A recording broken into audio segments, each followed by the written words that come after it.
The man caught on surveillance cameras running through the airport is late for a flight to Las Vegas. But come to find out, it's the rest of the flying public taking the gamble. That's because he's no ordinary passenger, but an off-duty airport employee. And he's using his security badge and airport privileges to skip passenger screening.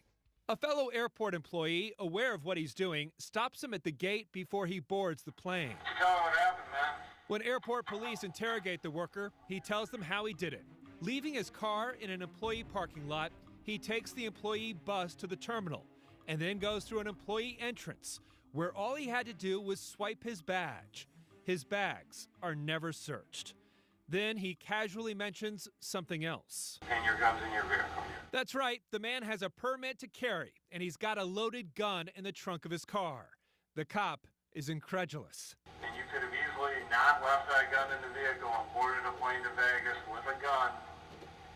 Well, I'm well aware of it. I would not have did that. Okay. So it is a major threat. Ken Kasprisen is the former head of TSA nationally and at MSP. He believes the greatest threat to aviation are not passengers, who we spend billions of dollars to screen, but thousands of airport workers who walk into the airport and are seldom checked. More than 11,000 workers at MSP carry what's known as a SIDA badge, granting them various levels of security clearance. Essentially, the keys to the airport. There are numerous access points around the airport. Why risk trying to go through several layers of security through a checkpoint when it's very easy, one, to get hired, to get a badge, to get a SIDA badge, and basically be able to avoid all that and secrete those type of prohibited items on board an aircraft. Somalia, 3 weeks ago. A suicide bomber is blown out of a jet, leaving a gaping hole in the fuselage.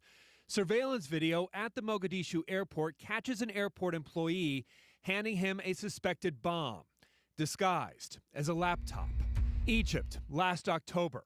A Russian jet is brought down over the Sinai and ISIS takes credit, showing off a homemade soda can bomb. Investigators believe it may have been planted by a ramp agent working at the airport.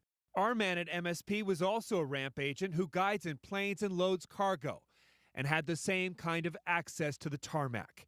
He'd only been working at the airport for 8 months. I'm not saying you had any intent to hijack an aircraft. I'm not saying you had any intent to blow an aircraft up. What I am saying is you had the intent to bypass security. But the Fox 9 investigators discovered he's not the only one taking that same shortcut to trouble. This man works at the airport loading cargo, but on this day he's going on vacation. That's him waving to his family. That's his family waving back. That's the TSA agent wondering how he got through security without his ticket. This is another off-duty worker who loads cargo taking a vacation. You can see him coming in through a side door, his security badge visible. And on the back of every SIDA badge, it couldn't be more clear. It's even underlined. It's only for performance of official job duties, and using your badge to bypass the screening process to board a flight is grounds for revocation. Running late. Your badges can only be used in the direct performance of your official duty. When it comes to the airport workers, that intelligence piece has got to be better when you look at the background checks, both the thoroughness and the frequency associated with it. Last year, the Fox 9 investigators revealed 3 airport workers who went on to fight for terror groups overseas. A coffee shop barista, a cart driver, and an airplane fueler. All 3 held SIDA badges. 2 went on to become suicide bombers. Only recently did Homeland Security discover 73 airport workers in the U.S. with security clearance who were also in a federal database of possible terrorists. A senior TSA manager at MSP, Becky Roaring, turned into a whistleblower last year when she discovered TSA didn't have access to that database. Some of these SIDA-badged employees who worked at the MSP airport later traveled to Syria to fight for ISIS.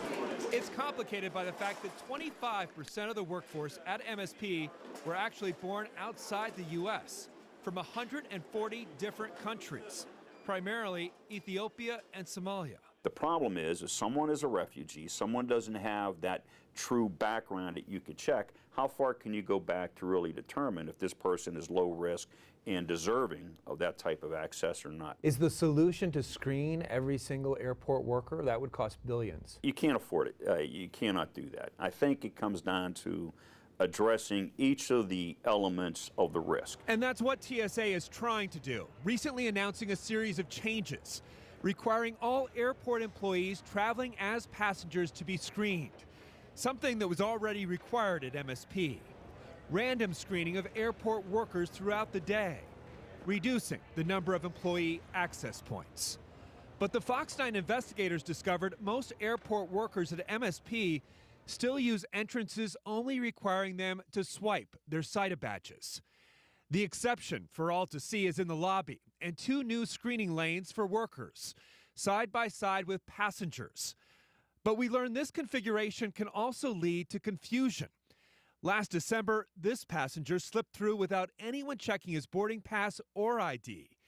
Agents apparently assumed he was an airport worker. There's different standards at each checkpoint. At checkpoint 3, you have a number of employees that come through on a routine basis that don't have boarding passes, but do have their SIDA badge. So it's easy for the employees to get confused. Are you a passenger or are you an employee that's coming through that you need to have that boarding pass? Fact is, there's no perfect system.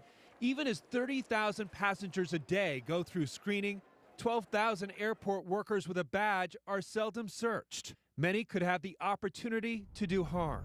All it takes is one with the motive.